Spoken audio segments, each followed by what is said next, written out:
Chapter 28. They did take us to the police station and they did put Mzolisi in the holding cells for carrying an illegal firearm and pointing it at someone. They made me sit in some mold-smelling office and Tabiseng in the next one. Her daughter was fetched by a family friend. 2 female police officers interrogated me in that smelly office for 2 hours. I told them how we ended up in Carolina, but not the whole story. Mzolisi was let out of the holding cells too. He doesn't know what they did with the gun they confiscated from him, but he did tell me when we were reunited on the corridors that it was the reason we made a stop in Woodbank. I had a feeling we were going to need it, he said. The police station was strangely quiet and empty, and we had been there for 4 hours. Nobody was paying attention to us, but we still couldn't leave the station. That was the instruction. 2 young cops were sitting by the door, glued to their cell phones, probably on TikTok or something. Only one was sitting at the charge desk, and not a single person came in to report a crime while we were there. 3 cops, in a whole police station, and just us, sitting on an old bench, not knowing what the hell was going on outside. We were still at the Mdlalose house when 4 other policemen arrived with tools to break the trapdoor, but that didn't work very well. They were bashing it with some iron rods and it returned the same sound. The trapdoor itself was made of iron. I already knew what they were going to find there, but I stood, with my wrists still cuffed, and watched. A man from a locksmith company entered the house. It didn't take him long to open the trapdoor and for one of the cops to shine a torch down and mention there were stairs going down. But there was still no sound from down there, because there was a long passage and a door with a chain and a padlock. I didn't tell them that though. I wanted them to find everything out themselves. They started going down, 3 of them. I turned to look at Tabiseng, and she still had her daughter held close to her. She still had some hope that this was just some misunderstanding. I could see it on her face. The locksmith guy went down with them. We waited for about 10 minutes before we heard one of the cops shout, "Captain!" from down there. I knew it there and then. I looked at Tabiseng one last time before the female officer who had just arrived grabbed my arm and told me, "Let's go." Mzolisi was dragged out by 2 male officers. They took us both to the police station. And now, here we are, still stuck here at 4 a.m., sitting on a bench, waiting. "You're the 2 people from Joburg," a woman appears and asks us. I say yes.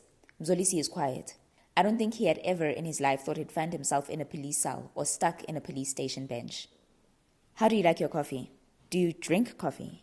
"I got it from the garage. And this chicken too." "Fuck coffee. The chicken is what I want." I do not eat garage food, but I take the chicken and open the plastic packet and break the drumstick like I haven't seen food in 2 years. Mzolisi does the same. The woman sits with us on the bench but doesn't indulge on the chicken. "I'm not supposed to be here. My shift starts at 6 a.m., but I was woken up by the brigadier's call. He instructed me to come to work immediately.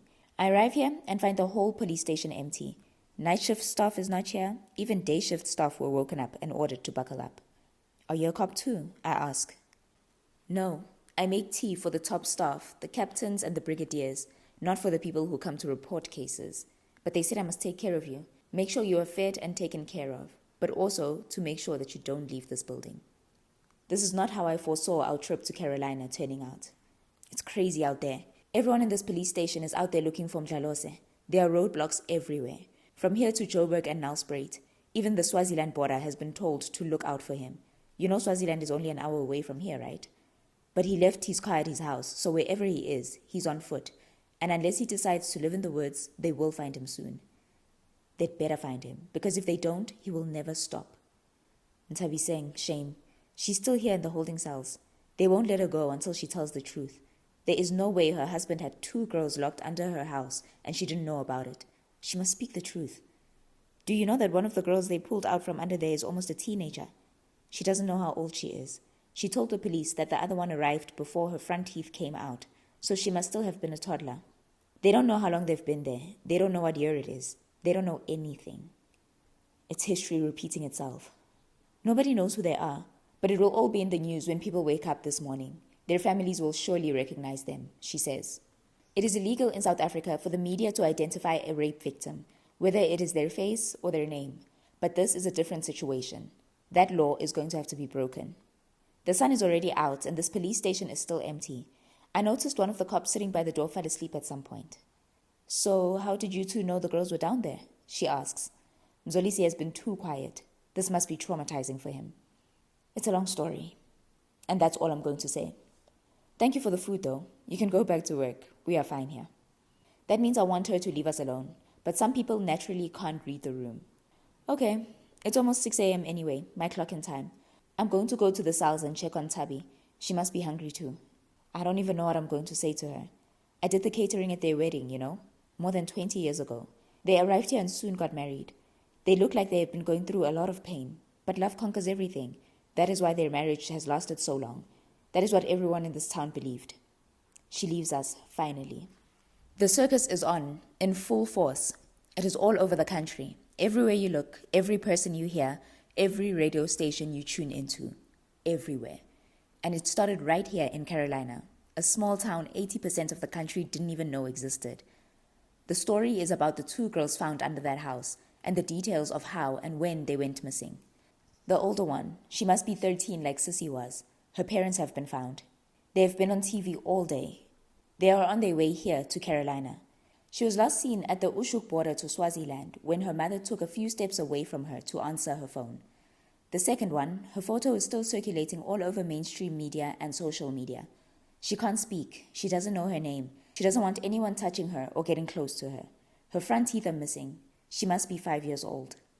Stop watching this stuff, Mzolisi says. I can't help it.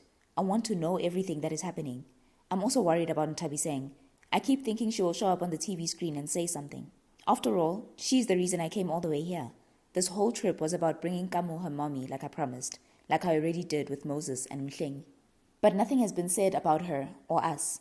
The big news is about the 2 girls and the man on the run. We are still here, a day and a half later. Not in a police station. In a house that we're told is a safe house that belongs to national intelligence. How is there even a national intelligence safe house in Carolina? Zolisi wants to know where his car is. They say it is parked at the police station. He's angry about that. We want to leave this place, but they say we can't for our own safety. They say we have to be protected until Duelo is found. So there are 4 police officers stationed outside this house, 24 hours. Zolisi and I are worried about a lot of things, but we have not spoken about the one thing we still need to talk about. I know why. He thinks it's going to send me into a manic frenzy. I think he figured it out, but he didn't tell me. That's why he got a gun. But I want to talk about it. So who was the man they found brutally murdered in the house if Duelo's alive? We'll worry about that later, he says. Later could be any time between now and maybe weeks, because surely they are not going to let us leave this house until they find him. I've called my lawyer. They can't keep us here against our will. Lawyer? Okay. And if he finds us and kills us? I'm not a coward, Charlie. He is. He's the one running. This is no time for cage fighting. That man is a psychopath. There is not a single bad thing in his life that he wouldn't do. Besides, I don't want to leave Carolina without talking to Ntabiseng first. I'm sure she now knows what her husband is. I needed to come to the deer and fetch Kamu's spirit. That's what I came here for. The last thing I expected was finding Duelo alive and actually married to her. The betrayal. There is no way she will ever forgive herself for all of it. What's your lawyer going to do? I ask. Get us out of here and get my car back, he says and goes to the other room. Okay. It crosses my mind that I actually have no home to go back to. I burnt one down, and that house in De Deer is under my name, yes, but it will definitely never be my home. Once Kamu's spirit is gone, I will never set foot there ever again. No. What? Mzolisi rushes back in and asks. It's Jumanji's family on TV. We told them everything when we were there. Shit, he says. They are relating the whole story, with Jumanji sitting right next to the son who arrived first. Jumanji looks different. His hair and beard are shaved. He's wearing a clean white t-shirt, but you can tell that his mind is still not all there by the way he is quiet and his eyes are darting everywhere. They're telling the TV reporter everything we told them, including how he was attacked because he saw a little girl, me, and asked questions. My father was never going to leave that house after seeing that little girl coming out from under the house, from a room he built because the owner of the house said he needed a basement storeroom. He would have gotten those girls out of there. That's the type of man he is. When you say those girls, what do you mean? There were 3 of them. That's what the people who brought him home last week said. One of them was one of those girls. She survived. Duelo was like family to us. He was like our uncle, my dad's best friend. Wait, you know him? The reporter. Yes, he grew up in that house across. His father is Begi Mdlalose, the legendary musician. His mother was Patty, the singer who was Mercy Jones's best friend and backup singer. He was raised by his father. Zolisi grabs the remote control from me and switches the TV off. You don't have to watch all this, he says. This is not how things were supposed to happen. And what's next? Gertrude's family blabbing too. The whole of Cullinan knowing about this too. Of course, all this was going to come out eventually, but I wanted it to come out at the right time. And the right time is when I bring Kamo her mommy and she takes her spirit home to rest in peace. So what exactly was Seipati trying to achieve by making me go through all this? She knew her son was alive, and I'm certain she kept in touch with him and gave him money because how could he afford that house? He owns a bottle store. That's why everyone here knows him. But this town is too small for anyone to make a lot of money running a bottle store. When they catch him, I'll ask the police to give me a moment with him. I want him to tell me where I came from. I just want to know who the frail-looking woman in that picture is and where it was taken. And I want to know why us. How did he pick his victims? What made him decide, this is the one I'm going to grab? Gertrude was his neighbor and the daughter of his mother's friend. Kamo was his girlfriend's daughter. He must have known me and my mother too. More details are going to come out about the two new girls, and I suspect their stories are going to be similar to ours. His face is all over the news, and he doesn't have his mother to hide his evil shit anymore. He will be found and arrested. I'm thinking that he did all his evil to them down there in the basement because he wasn't going to take them up to his house and risk his wife and daughter catching them. My phone rings. It's Muraro. Charlotte, she says before I can even say hello. Where are you? Stuck in Carolina. We're looking for a man. The whole police force in the country is. Every police station, including mine, has gotten a brief about this case. Your home address has come up, but with the name Seipati Mdlalose. That was not your grandmother's name, right? The house belonged to the mother of the man we are looking for. What's going on? Maybe I should have told her everything on that day. It's true. I found out that her real name was Seipati Mdlalose after she died, and that the man who abducted me and locked me up in his basement for years was her son. She lied about me being her granddaughter, and my mother dying when I was a baby. She can do with this information what she wants. I don't care anymore. It's going to come out soon anyway. What are you talking about, Charlotte? A man locked you up where? How is that even possible? He kept us in a house in De Deer. It also belonged to his mother, and she left it to me. Under a wooden shelf on the passage is a door that leads down to the basement, built exactly like the same one they found those two girls in. It's a very long story, Muraro, and I've been finding all these things for the past 2 months. It feels like a whole 2 years, honestly. My life has changed drastically since Seipati gave me that key. What? 2 months? Why didn't you reach out to me? You know I'm a police officer. It's complicated. I needed to do this by myself. I owed it to my sister and Kamu. I needed to find their families and tell them what happened, and I've done that. I have, haven't I? I hadn't really thought about it that way until now. I did it. I got those 2 girls out of there. I found them. Okay, where exactly in Carolina? I'm coming there, now. They've put us in some secret house. There are police guarding us. With who? The guy that was waiting for you outside when we were writing the statement. Yes, Mzolisi. I'm coming there now. Those cops guarding you will let me in. Send me the location. I'm your friend before I'm a cop. You need a friend right now. That's a heartwarming thing for her to say, because the reality is that this is the first call I'm getting from someone who's worried about me. I have no one else. If Mzolisi wasn't here, I would be dealing with this alone. No need to come here. You need to go to the township there, to the church that's 2 streets from my home, and get that priest. That evil woman I called my grandmother confessed everything to him, but he kept quiet because of some Bible oath. He has known everything for years, and I think he knows far more. And please do me a favor. Treat him like the criminal he is. Slap him around, handcuff him, and parade him down the street to the back of the van with people watching. It's Thursday today. He will be in his priest robe because there's a woman's service. They are going down. Every single one of them. If he had gone to the police, those 2 girls would not have ended up suffering the same fate as me. I hear her shouting, "Let's go." Good. She's going there with other cops. I hope it's 7 cars or more. I want it to be a spectacle. The priest might not end up going to jail because the Bible oath thing is actually a real thing, and it isn't against the law. But this whole drama will end with him. Some social media obsessed kid will take a video and post it. It will go viral, and he will be all over the news. I'm on my way there. Stay safe, she says. She sounds angry, and I like it.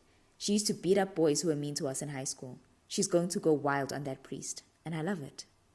If Seipati's name and address in Cullinan are already being circulated across police stations all over the country, it means the police have been working hard and efficiently since last night. I didn't want them to find the De Deer house yet. Not before Kamu is out of there. She might make it hard for them. I hope she doesn't turn them into zombies. or whatever it is she turned me into for 6 full days. She had me going back and forth, and when I think about it now, she knew exactly what she was doing, making me watch what my life was before she arrived, what it was after, taking me back to when I met Mzolisi and showing me the first time I was triggered by what happened to me in that room. She took me back to the time when Gertrude hurt me and claimed to be helping me by giving me new trauma. And the day Gertrude died, she made me go back there on purpose. She wanted me to know it was Seipati who did it. She tried to tell me everything, and I'm grateful that she also changed my whole perspective about my sister. I can never stop calling her my sister. That she once loved and protected me. That she nurtured and held me in her arms to try and heal me. Her harming me at every chance she got was not her hating me. It was her loving me in her own twisted way. She knew nothing about life, about how humans were supposed to be, because she never got to be one. She was a caged animal her whole life. She worshipped the sun and the moon because she had longed for them all her life. To her, they signified freedom. I wish now that I had the chance to understand all that about her then. I wish I had felt some pain about her death instead of relief. I wish I had uttered the words, "I love you, thank you," at least once to her. When all this is over, I will go to her grave in Piet Retief and tell her everything, all of that. I will apologize and thank her for making me forget. If she hadn't made me forget, my whole life would have been totally different. I would never have made it this far. I would never have had the adult life I've recently realized was great and stable. I don't think she ever got over Kamu's death.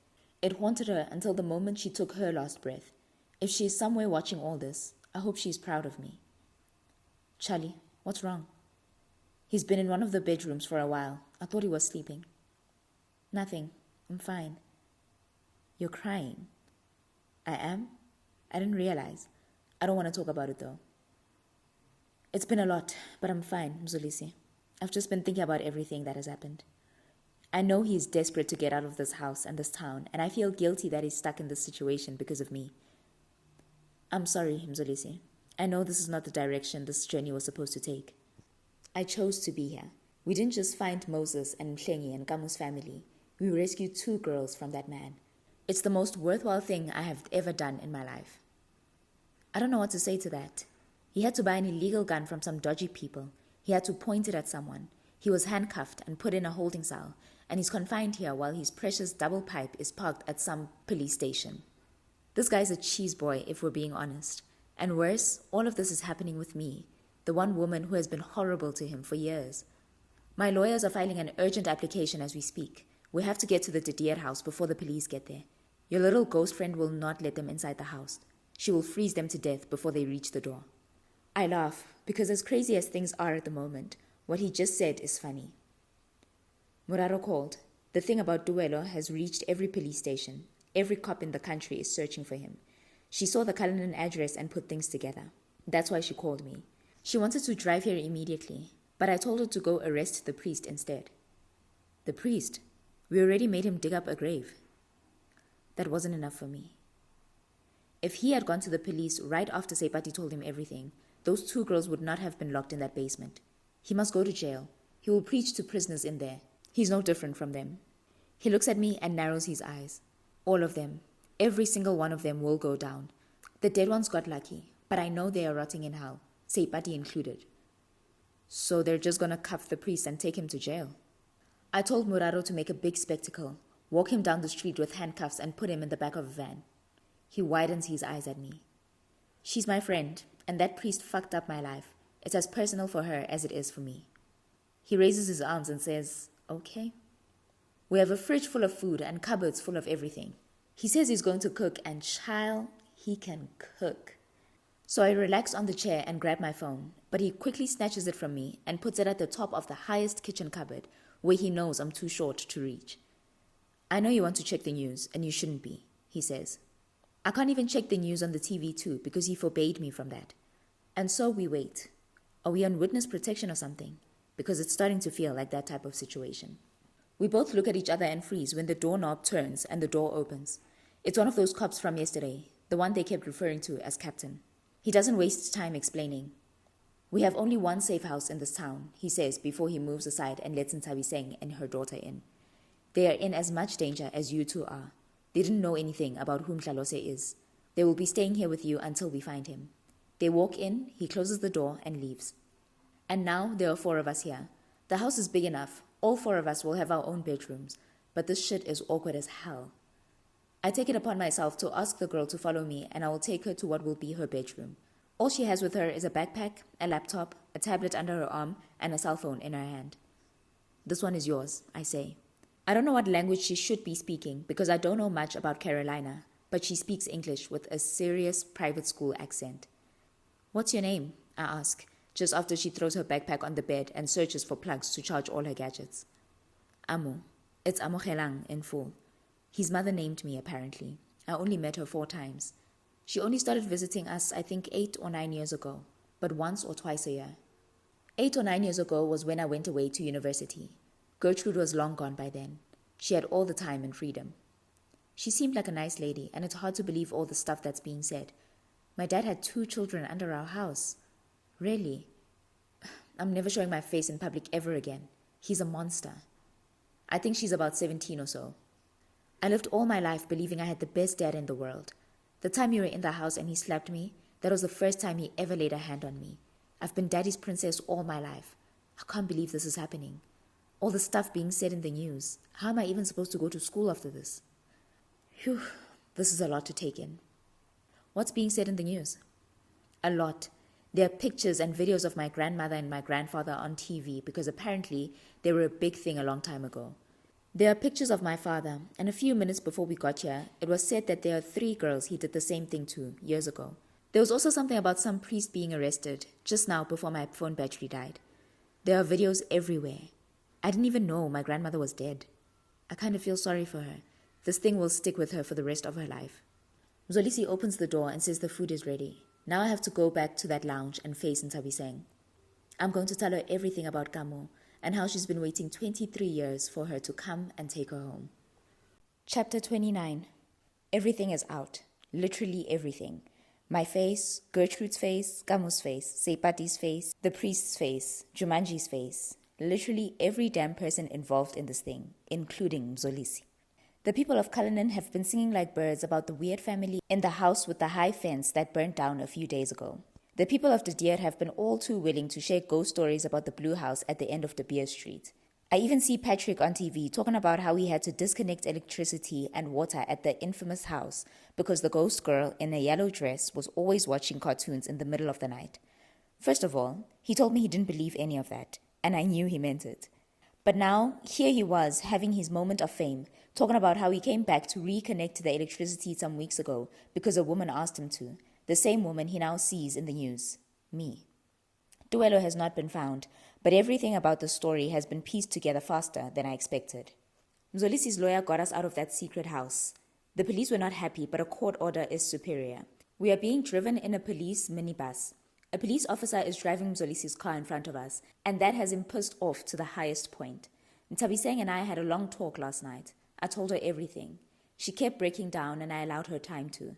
But when I told her that Kamo has been lingering in that house, waiting, for 23 years, she dropped to the floor and lay on her stomach, her hands over her ears, face pressed to the carpet. I waited and waited until I realized she couldn't bear to hear anymore. Her daughter and Mzolisi made breakfast this morning, but Ntabiseng didn't touch it, not even a glass of water. She wasn't speaking too. I followed her to her bedroom and suggested that we leave her daughter behind, that she doesn't have to see more of her father's monstrous ways. She shook her head and said, I'm not letting her out of my sight. I wasn't going to try and convince her any further. It's her child. She had come with one overnight bag, and her bed looked as neatly made as it was last night. I think she slept on the floor, if she slept at all.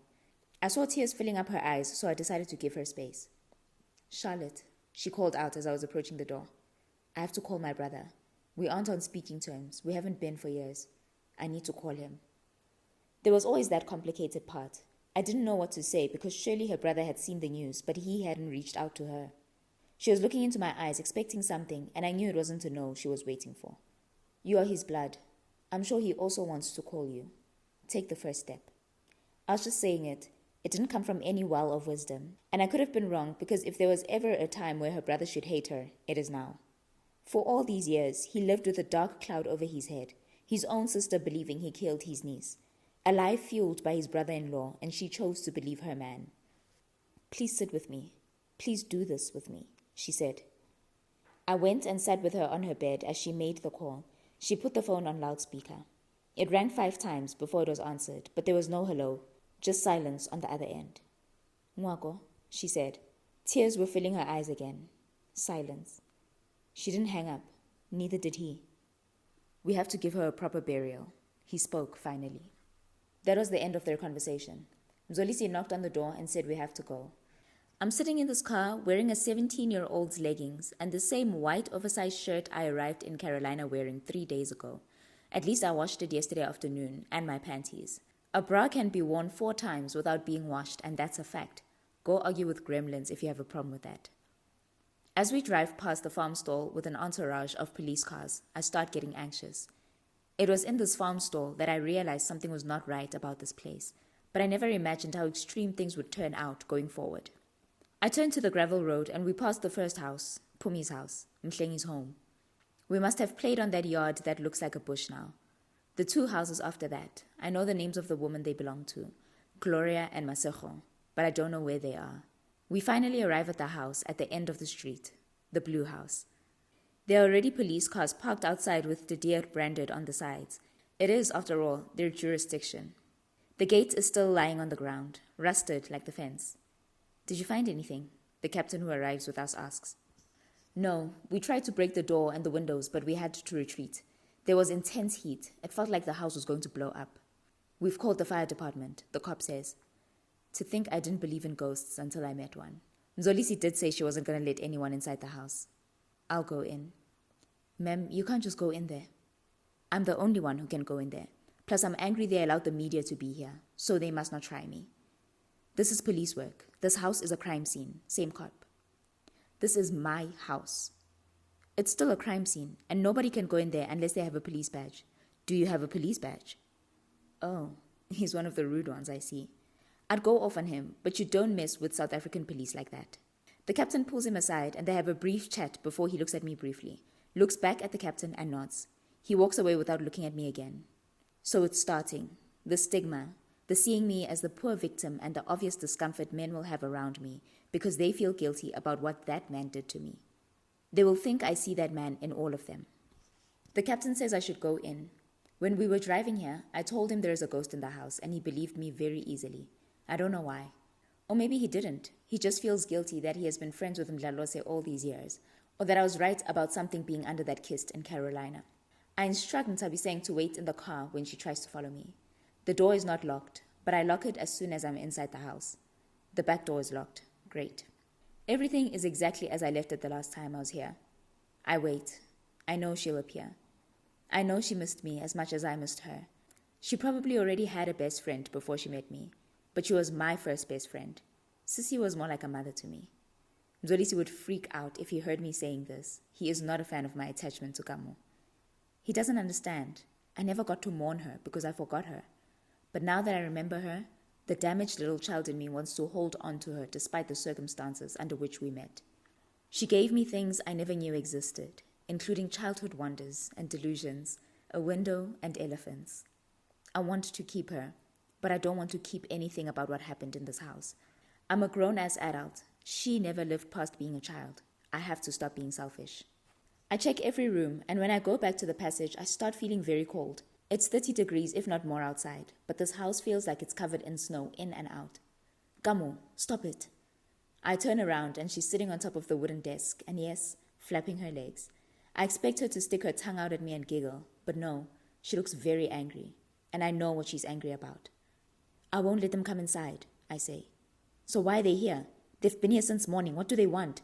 They tried to break the doors and the windows. And she was ready to burn them all. They did great by retreating, but they aren't leaving. How do I explain this to an angry 4-year-old? I can't.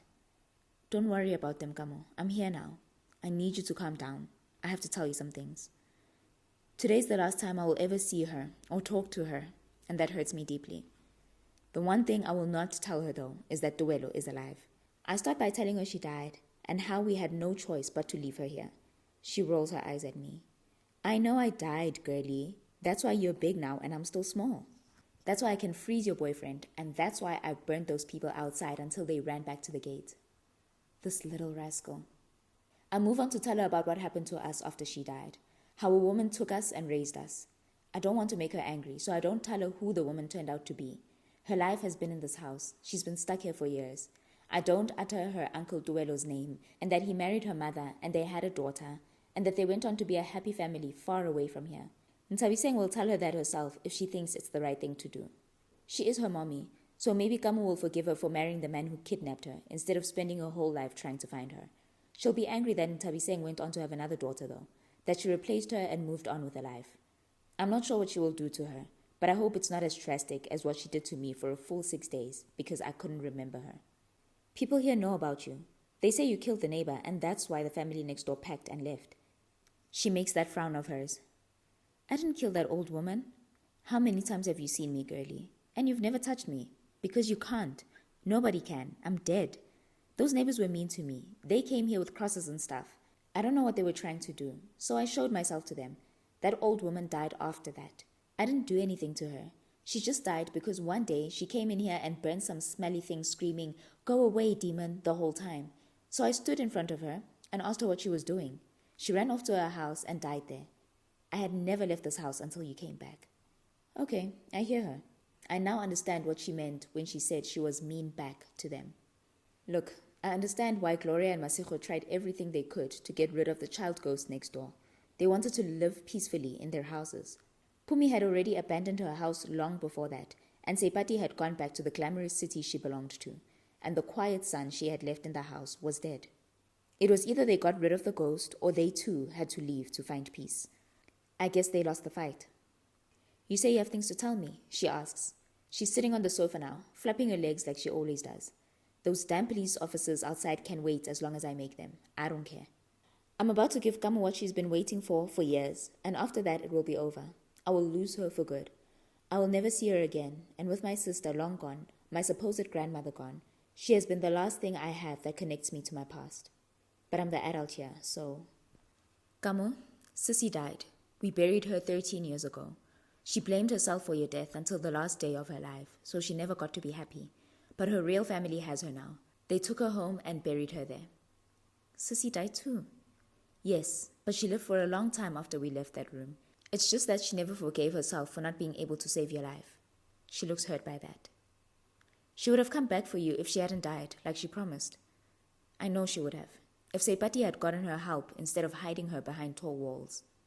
It's okay. You came back. You kept your promise. Did you have a TV where you lived? Did you watch Powerpuff Girls? I watched Powerpuff Girls and a lot of other cartoons. My sister hated cartoons. She said they were too loud and too fast and too colorful. She found a lot of things to be too much. Noise, colors, people, everything. Yes, we had a TV. I watched Powerpuff Girls. She smiles. She didn't live long enough to lose her baby teeth. What happens when you turn 5 and you grow tall and become a grown-up? Those people outside can wait until the sun sets and rises again. I don't care. I sit next to her on the sofa. When you turn 5, your teeth fall out. 4 or 5 of them, but they grow back, bigger. I lost mine when I started school. I went straight to big school. My teacher wasn't sure I was really 7 years old, which is the age you're supposed to start big school. But I could write and I could draw because you had already taught me how. Now it hits me that I could have been 7 like Seipati claimed, but my development had been delayed because I lacked a lot of things, including proper nutrition. So she called you good girl too? No, she didn't. She had more concerns than compliments for me. I wish she had been more vigilant about them. She was nice to me. That's all I'm going to say about that. I had a friend from school. A boy. She looks shocked before she giggles. A boy? Yes, a boy. He was my only friend, but we had to stop being friends. I won't tell her why, and I don't know if I should tell her that he died long after that. Yes, because girls shouldn't be friends with boys. Boys will push you once and you'll fall down. Also, you can't hit them back because they're stronger. I laugh. I know a lot of girls who have beaten boys until their noses bled. When do you get those? She's looking at my breasts as she asks. Mine started growing when I was 12, and when they started growing, I started getting my periods. What are periods? It's when you bleed every few days a month. Bleed where? She looks shocked. From down there. She looks disgusted. Ew. Does it hurt? Yes, but on the first and second day it hurts here, I say, pointing to my abdomen. I know she's confused because how does it hurt in the abdomen when it's the vagina that is bleeding? When you start bleeding, it means your body can have a baby. Nobody has ever had this talk with me. Sepati had bigger problems haunting her. She had no time for the birds and the bees talk. So do you have a baby? I shake my head. Are you ever going to have one? Nope, never. No. But there's a baby in your tummy. What the fuck? What baby? The baby in your tummy, she says and widens her eyes at me. No. I had sex with Mzolisi only a few days ago. What is she talking about? Your breasts are too small. My mommy has bigger breasts than this. Yeah, I know. I buy my bras from the teen section at Mr. Price. But what does she mean there's a baby in my tummy? There's a knock on the door, and her face changes immediately. I know she doesn't want anyone coming in here, so I have to calm her down before she starts doing creepy and dangerous shit like freezing people or burning them or turning them into zombies for days. This baby in my tummy thing, though, we need to talk about that before we let anyone... The knock is getting louder and more aggressive, and I want to grab my hair and pull it out because why are they knocking? They know they should wait. She's getting angrier and it's getting hotter in here. I love her, but I cannot guarantee that she wouldn't blow this house up with me inside it. Give me 5 minutes, I shout. The knocking stops. Kamu, I came here with someone. Who, your boyfriend? She asks and sticks her tongue out at me. I don't find that funny because it means she has no faith in me. Yes, I forgot her and all the things she taught me. Yes, I came back here and frustrated her more than I made her happy. Yes, I survived. I'm the only one that did from that dark room under this house. It kind of hurts that she thinks all I've done is bring my boyfriend. This is our last day together, and I wanted to leave this house knowing I did something for her too. Stay here. I'll be back just now. But I take a few steps, and that deep fear of what is likely to happen after I deliver on my promise stops me. I need to look at her one last time and have things to say to her. Kamu, after this, maybe... I don't know. They say there's another world beyond, but I don't know for sure. That's just what they say. If it exists and you see Sissy in that world, please pass a message to her for me. Tell her I say thank you to her, and that everything that happened doesn't matter anymore, that I'm good and I've experienced life and happiness. Tell her I understand, and that I remember now, but she must not worry about it. I'm good. Tell her I love her, and I know that she loved me. Tell her it's okay. I found her, and that her mother believed she died in that fire. That's why she didn't look for her. Tell her that her name is Mhlengi Mkhalipi, and that she was loved deeply by her family. Nothing that happened to her, to us, was her fault. She's still sitting on the sofa, looking at me, standing not far from the door. I don't think she understands that this is it for me and her. The end. I have to get out of this house now. I look at her one last time. I should be crying, but I'm smiling, because if she had the opportunity to grow into a full adult, she definitely would have fucked shit up. I'm not sure what exactly, but she would have been a legend. Thank you, Kamogelo. I love you. I don't feel any sadness in my heart at this moment, and that is strange. You still haven't fixed the TV, girlie, she says. I laugh, but I have to go. The 5 minutes I asked for is over. When I walk out of the house, there are more cops and more media. I know the media just wants to take pictures of the Blue House of Horrors and the now famous dark basement room where the most wanted criminal in the country imprisoned 3 little girls for years. They already have pictures of the Carolina dungeon. That's what they've been calling it. Everyone is running with the pedophile on the loose story, but the Daily Sun is running with a little ghost in a yellow dress terrorizing a small town for years narrative. The moment they see me coming out of the house, the police officers approach. But I tell them I just want Thabiseng to go in. African police are generally crazy, and you cannot tell them shit when it comes to doing their job. So I know they are just being tolerant because I'm also a victim. But also, I know that won't last long. I look at Thabiseng and nod before I tell the captain to hold his men back, that this is not one of their raids where they walk in guns pointed and tell everyone to lie down or get shot. He listens and communicates with his men without saying a single word.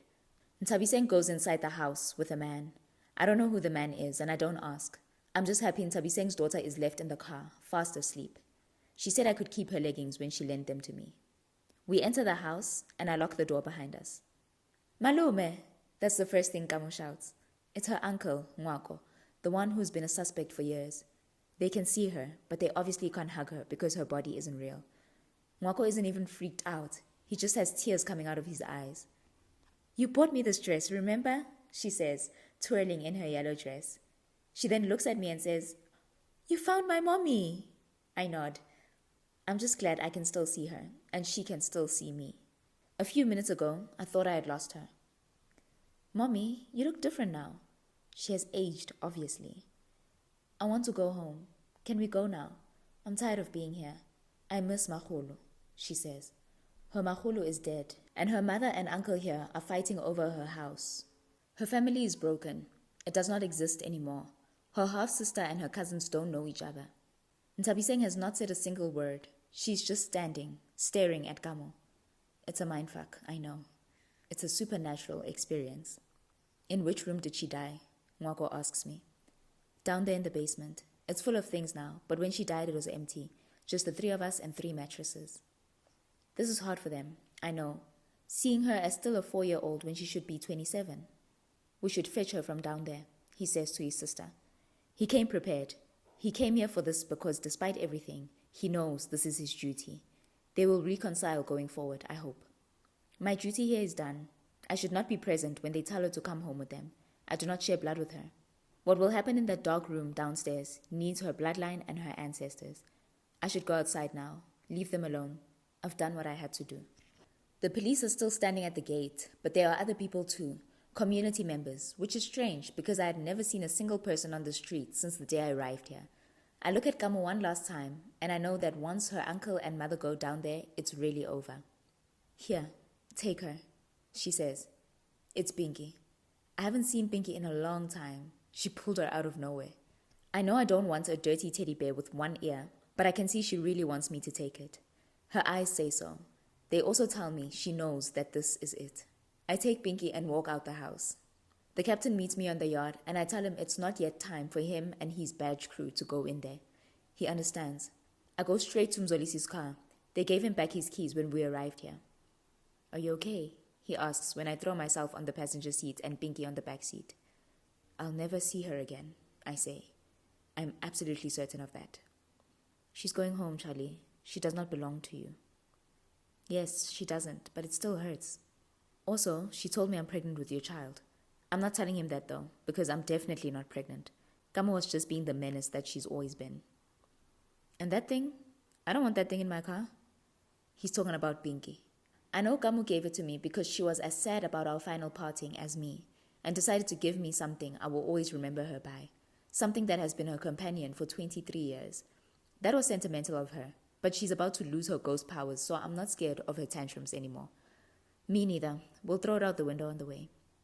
I don't remember being attached to some pink teddy bear in that room. Your friend called, he says. I'm lost. I don't know where she got my numbers, but she called when you were inside the house. I'm still lost. The priest is talking, he says. Oh, he's talking about Murado. That damn priest should have talked years ago. Him talking now won't save anyone. I think we should drive to Cullinan now, he says. No, I don't think so. I think we should wait here until this part of our quest ends. I want to sit here and watch Kamu's mother and uncle come out of this house with her spirit. And maybe when the attention shifts from the blue house, I'll come back and burn it down too. Don't burn this one down, Mzolisi says. Is he a mind reader now? I just want to make sure she goes home, like Mklengi did. I want to see them walking out of this house with her. If I'm really pregnant with this man's child, I feel sorry for him, because how is he even going to be able to deal with me and my shit? When all this is over, I'm going to have to go on some back to sanity journey, a very long one. It takes a while before Ntabiseng and Nwako come out of the house, and the police, the whole crowd of them, rush in. I'm going back to the house. Mzolisi tries to stop me. He must be crazy to think I'll listen to him. Ntabiseng and Nwako go back to the police minibus we came in. I'm not sure how Nwako got here, but I'm happy he is in the same car with his sister. Walking into the house feels different this time, like it's just another house.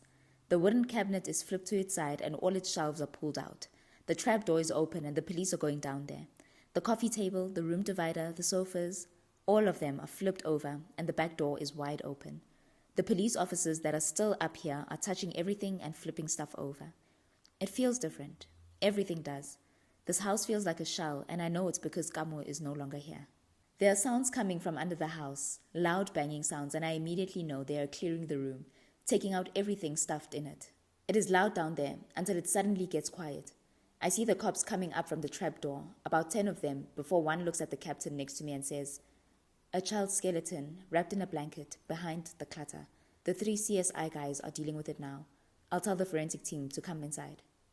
"A skeleton? Kamo skeleton?" "I think you should tell the family's child to go. This is going to take long." "You said they were taking her spirit while we waited outside all day, right? Do they need the bones?" Sigh. "They need to bury the bones," the captain tells him. "Kamo skeleton has been down here this whole time. Sepati must have come back here to wrap her dead body with a blanket. She must have put all those things in that room too. But yes, this will take long. There'll be DNA tests, and Gertrude's remains will probably have to be dug out too for the same tests. Mzolisi and I are about to get into trouble for having her grave dug out without permission from the police and the municipality and whoever else." "Let's go," I say to Mzolisi when I get in his car. "Where?" "To Cullinan. Let's go now while they're all busy." He starts the car and we're out. Kamo is gone. She has left me. I felt it when I was in that house with all those cops. I'd have told them to dig up the whole farm to look for Hanti's mother's bones too. But there really is no point in finding her. It's not like Hanti wants her bones. "What exactly did Muraro say when she called you?" "She said the priest is talking, that's all." "He'd better be talking about where the hell I came from."